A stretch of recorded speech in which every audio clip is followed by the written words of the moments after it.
गंगा और यमुना से भी पवित्र नदी जो बहती तो है लेकिन किसी को नजर नहीं आती।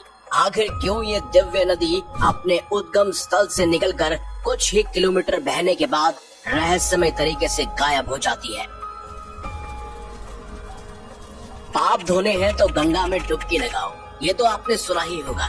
लेकिन क्या आप जानते हैं कि गंगा नदी से भी अधिक पवित्र और श्रेष्ठ जिस नदी को माना जाता है वो है ज्ञान और विद्या की देवी माँ सरस्वती का स्वरूप सरस्वती नदी, जो कभी भारत की पवित्र भूमि पर प्रत्यक्ष रूप से बहा करती थी लेकिन आज अदृश्य रूप में बहती है। लेकिन सवाल ये है कि आखिर क्यों ये दिव्य नदी अपने उद्गम स्थल से निकलकर कुछ ही किलोमीटर बहने के बाद रहस्यमय तरीके से गायब हो जाती है। तो इस वीडियो को अंत तक जरूर देखिएगा, क्योंकि आज हम बात करेंगे कि सरस्वती नदी आखिर कैसे लुप्त हो गई और इसके पीछे कौन सा गुड़ रहस्य छुपा है। क्या कोई ऐसा स्थान है जहां सरस्वती नदी को बहते हुए देखा जा सकता है?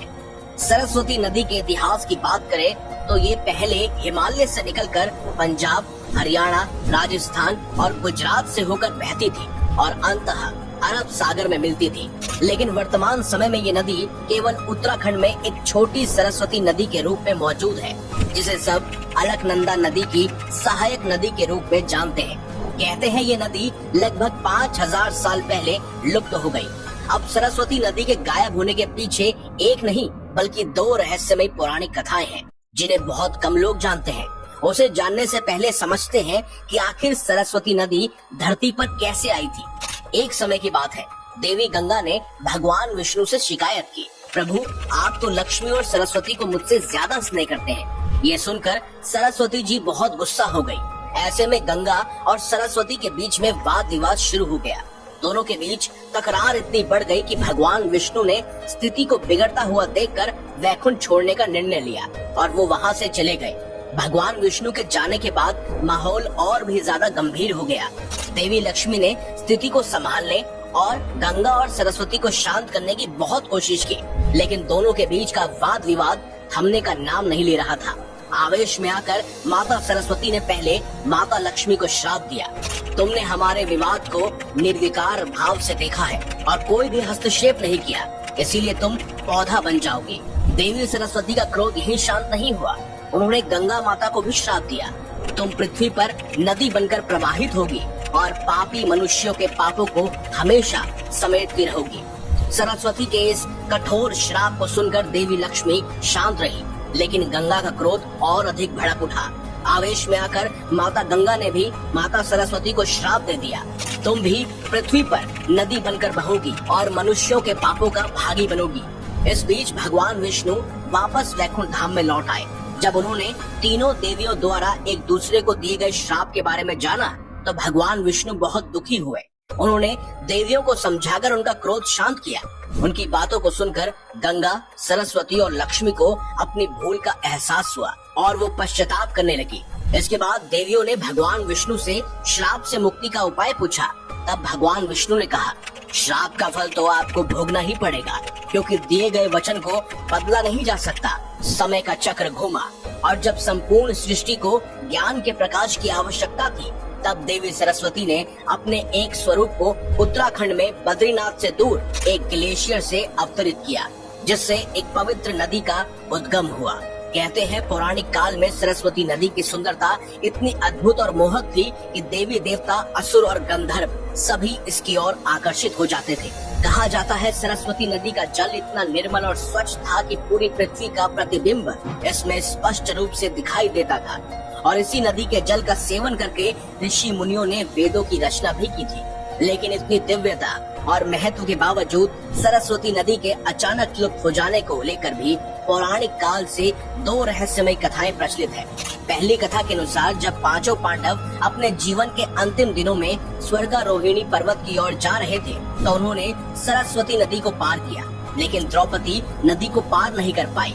तब पांडवों ने माता सरस्वती से रास्ता देने की प्रार्थना की, लेकिन सरस्वती माता ने मना कर दिया। ये सुनकर जब युधिष्ठिर ने इसका कारण पूछा तो माता सरस्वती ने उत्तर दिया, जिस प्रकार बहते हुए जल और प्रवाहित ज्ञान को रोका नहीं जा सकता, उसी प्रकार मैं भी अपने प्रवाह को रोककर द्रौपदी को मार्ग नहीं दे सकती। भीम को सरस्वती माता के वचन बिल्कुल भी पसंद नहीं आए और गुस्से में आकर भीम ने अपनी पूरी शक्ति से सरस्वती नदी पर एक विशाल चट्टान रखने के लिए प्रहार किया ताकि द्रौपदी उस पर चलकर नदी पार कर सके। लेकिन कहा जाता है कि भीम का ये प्रहार इतना प्रचंड था कि उसी समय से सरस्वती नदी धरती में समा गई। और देखा जाए तो यह बात सच प्रतीत होती है। दरअसल ये नदी आज भी बद्रीनाथ के पास माणा गांव से निकलती है। वहीं भीम द्वारा रखी गई विशाल चट्टान आज भी ठीक सरस्वती नदी के ऊपर स्थित है और इस स्थान से नदी का प्रवाह अचानक से अदृश्य हो जाता है। ऐसा लगता है जैसे भीम के प्रहार के बाद नदी यहीं से भूमि में विलीन हो गई हो और यही दृश्य इस पौराणिक कथा को और भी रहस्यमय और विश्वसनीय बनाता है। दूसरी कथा के अनुसार जब महर्षि वेदव्यास भगवान गणेश से महाभारत लिखवा रहे थे, उसी समय सरस्वती नदी इतनी प्रचंड वेग और तेज आवाज के साथ बह रही थी कि भगवान गणेश वेदव्यास के शब्दों को ठीक से सुन नहीं पा रहे थे। इसी कारण महाभारत लिखने में बाधा उत्पन्न हो रही थी। तब भगवान गणेश ने सरस्वती नदी से विनम्रता पूर्वक अनुरोध किया, आपकी तेज आवाज के कारण मुझे महाभारत लिखने में विघ्न हो रहा है, क्या आप कुछ समय के लिए रुक सकती हैं ताकि मैं बिना बाधा के लेखन का कार्य पूरा कर सकूं। लेकिन सरस्वती नदी ने वही उत्तर दिया जो पहले पांडवों को दिया था, जैसे बहते हुए जल और ज्ञान को रोका नहीं जा सकता, वैसे ही मैं भी अपने प्रवाह को रोक नहीं सकती। ये सुनकर भगवान गणेश और महर्षि वेदव्यास को क्रोध आ गया और उन्होंने सरस्वती नदी को हमेशा के लिए विलुप्त होने का श्राप दे दिया। कहते हैं इन्हीं दो पौराणिक कथाओं के आधार पर सरस्वती नदी के विलुप्त होने का रहस्य समझा जा सकता है।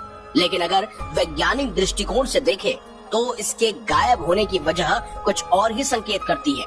वैज्ञानिकों के अनुसार सरस्वती नदी के सूखने का मुख्य कारण था टेक्टोनिक प्लेट्स का परिवर्तन, जिसके चलते नदी का प्रवाह बाधित हो गया।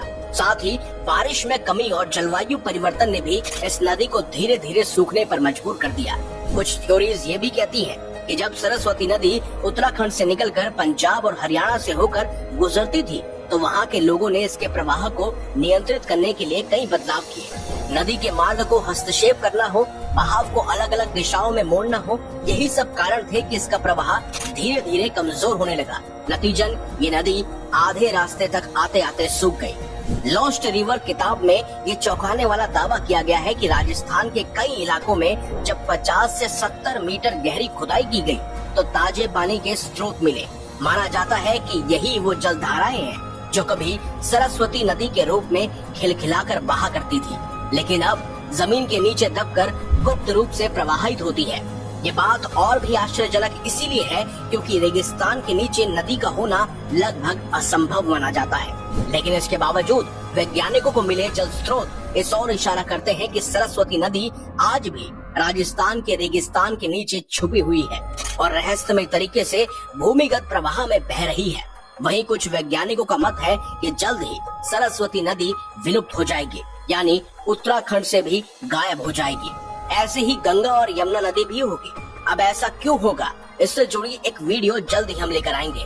लेकिन अगर आपको ये ज्ञान की बातें अच्छी लगी हो तो इस वीडियो को लाइक कीजिए, हमारे चैनल को सब्सक्राइब कीजिए और ज्यादा से ज्यादा शेयर भी कीजिए। तो मिलेंगे अगली बार एक नई खास वीडियो के साथ। अब तक देखते रहिए संपूर्ण ज्ञान का केंद्र बिंदु मिस्टीरियस हिंदू।